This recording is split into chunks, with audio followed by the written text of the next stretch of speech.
3 bathrooms in this home, one of which being the family bathroom that you see when you walk in the entrance. I think we all remember those glass bricks that we've demolished, which was a little bit of a point of discussion in the office because as designers, they are coming back and we do love them, but we've chosen to do this to expand the size of the bathroom for the children and make it more functional for a growing family. If you want to have a look at your glass brick, that's being removed.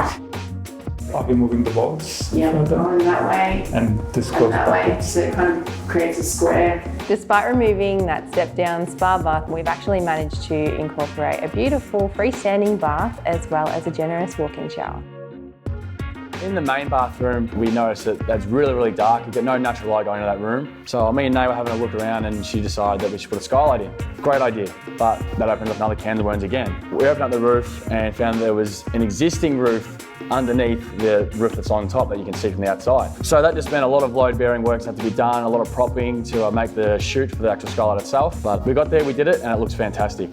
A little design feature that we've included was a small nib wall that separates the toilet and actually conceals it from the entry, as well as framing the vanity, which features the Nudeco Pearl Basin in ivory.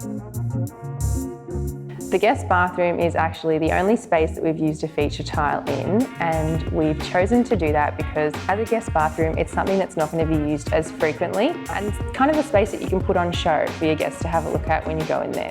Although we've had a bit of fun in there, it still very much feels like a part of the house with the Natera walnut vanity and the large-scale format tiles on the floor and the walls.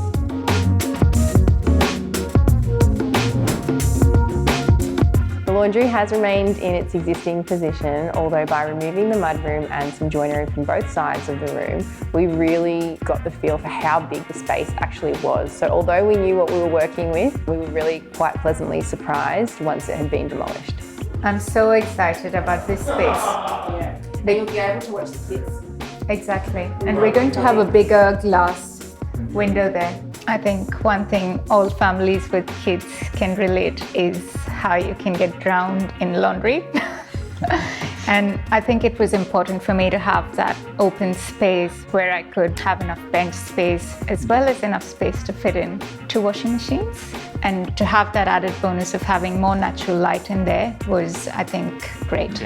Although laundry might be a chore, we were very fortunate to have this room positioned on an external wall, which gave us the ability to include a window splashback, which gives you a view when you're doing the laundry.